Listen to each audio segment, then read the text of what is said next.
Hello again, everybody. John Scott here, and pleased to say, back again, another John Scott, X2, all the way from Wrestling with the Johns.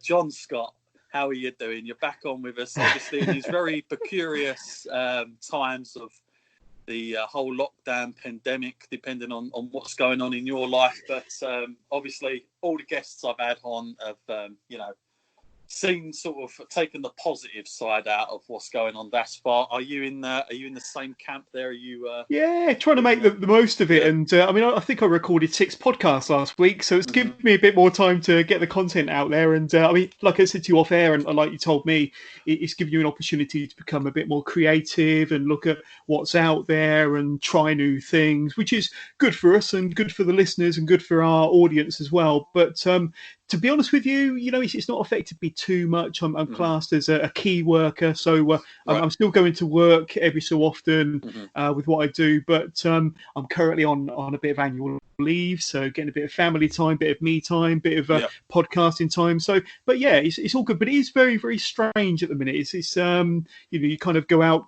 to take the dog for a walk, and there's nobody about, and I bet all the birds wonder where all the humans have gone. It's just really, really bizarre. Yes. But it's strange times, and none more so than being a wrestling fan with very, very little to kind of comment on. I'm sure we'll get to it, but obviously we had WrestleMania a week or so ago, and not very much else besides, to be honest with you. But I know that Vince McMahon is keen to keep the bus moving and all the content going, and I'm sure we'll get to that. But yeah, it's very, very strange times. But fortunately, and I think you found this as well, there's lots of wrestlers out there and people within the wrestling business that want to kind of get involved and have an interview or two. So that's always good. It's a good time to get hold of somebody now, I would say. Definitely. With this free time, there's no doubt about that.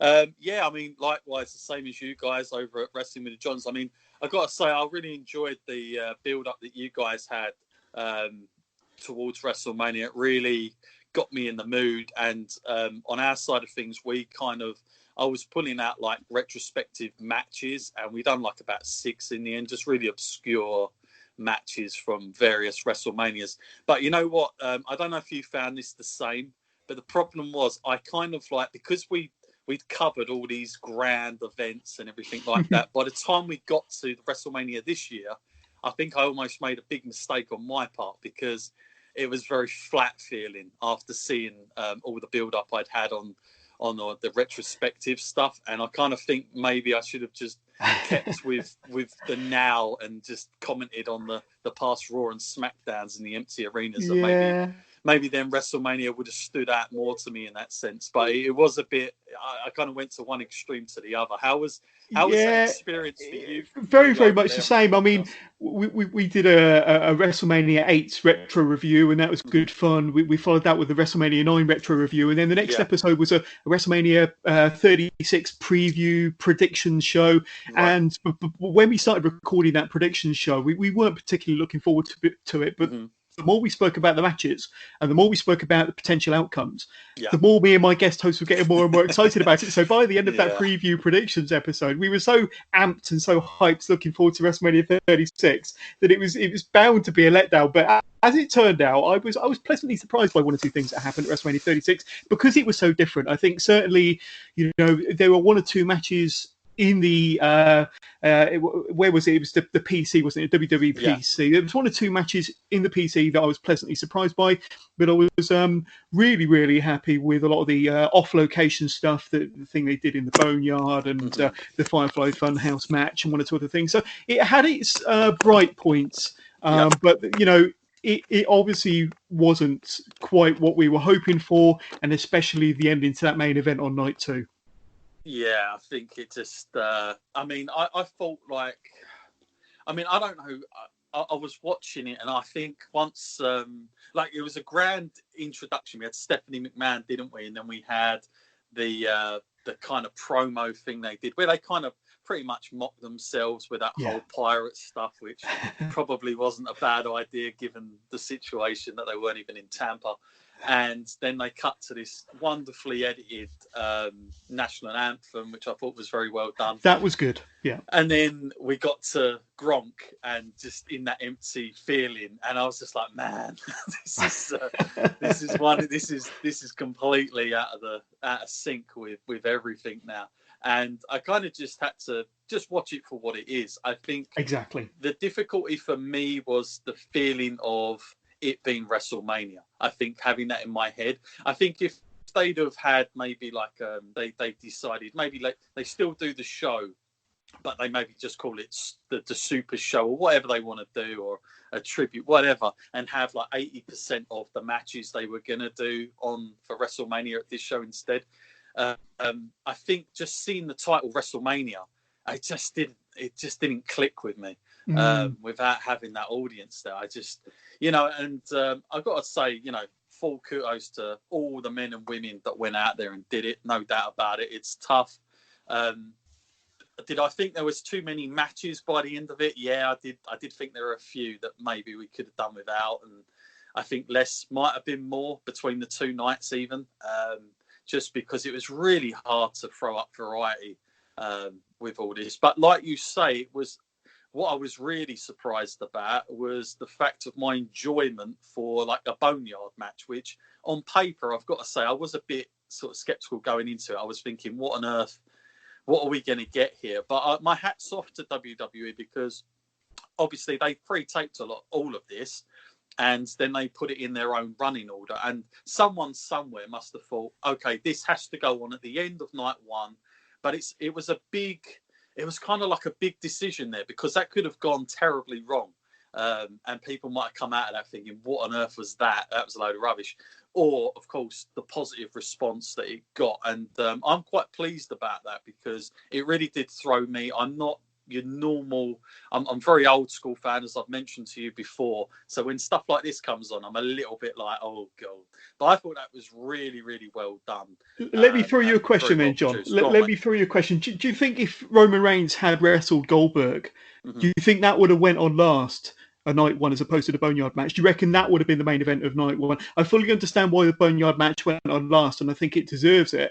And I would have put it on last that night one regardless. But do you think if Roman Reigns had wrestled Goldberg for the Universal Championship and had that big crowning moment like they was expecting him to have, you think that would have gone on last instead? I probably think it would have done. Yeah, I think it would have done. I think they changed their mind as soon as they knew Roman, which they had a lot of time to sort that out, at least a good week. But I think, I don't know, I think with the whole Goldberg thing, I don't know what your take was on it, but my God, I was very underwhelmed by that, and that was very flat, and it's kind of a forgotten thing for me, I've got to say, because it was so similar to the way the Drew and Brock match was done as well.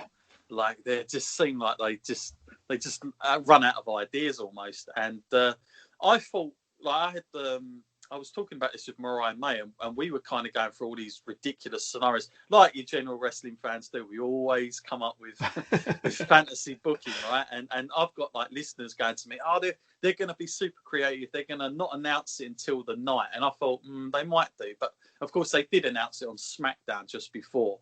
And then that was that done. So you didn't have the element of surprise, which was unfortunate, because I think that might have given it something different. And I thought maybe they would play about with Matt Riddle, Keith Lee, not actually doing the match, but just having them come out as like, like an oh my God moment type thing. Because obviously that hits home with a lot of the fans that read stuff that goes on in between, all the wrestlers. And I thought that would probably get people talking, blow up Twitter a bit. But no, instead they went with having Braun Strowman in that match, and it was 5 moves, 3 and 2 are the same. It was 2 minutes, 10 seconds, I think it was. But I mean, my little take on that is, one thing, and I know that the situation was probably taken out of their hands because of Roman being uncomfortable with the situation and the Miz turning up unwell and then wanted to leave because he's got a compromised immune system. But one thing that might have worked would have been if they shot an angle where you saw Roman Reigns laying on the ground backstage, having been attacked, and then Braun Strowman gets inserted into the match, and then you've got a ready-made angle kind of going through the summer, maybe into the back end of the year, who attacked Roman Reigns. And would it have been Braun Strowman? Could it have been Braun Strowman? Could it have been somebody else? Could it have been somebody we haven't seen before? And then you kind of got a storyline as to why Roman is out, and he could be out for a long time. And then you potentially got a ready-made feud when that storyline unravels and you find out that it was Braun or it was somebody else. But I think that match has really, really tarnished Goldberg's legacy, to be honest with you, because I think he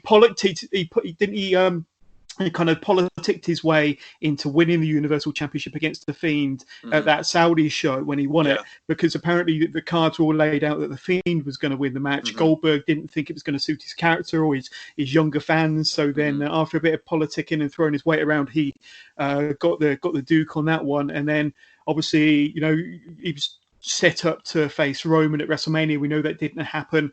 But I'm glad for Braun anyway, after all these months and years of being kind of, the bridesmaid. He's finally the bride, so to speak. But and he gets his crowning moment, although, as we all know, it should have happened when he was red hot a couple of years back. But I'm glad that they put it on a full-timer, if nothing else.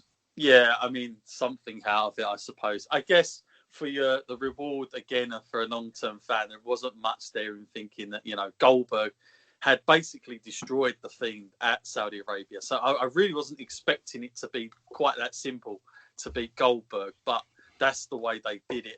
I just think it's unfortunate because with Braun, he's an amazing, amazing attraction and such a wasted talent in general, because if they just kept him as the big man worker, he would be absolutely immense. He'd be money. I'm pretty sure of it. But they've kind of done so many ridiculous things with the guy that it's very hard not to think, how come nobody was talking about him facing Goldberg until this? And of course, all eyes was on Roman. And I think, that speaks volume to the whole mid-card system that there is. I always harp on about this, but I always say we are in the era of mid-carders.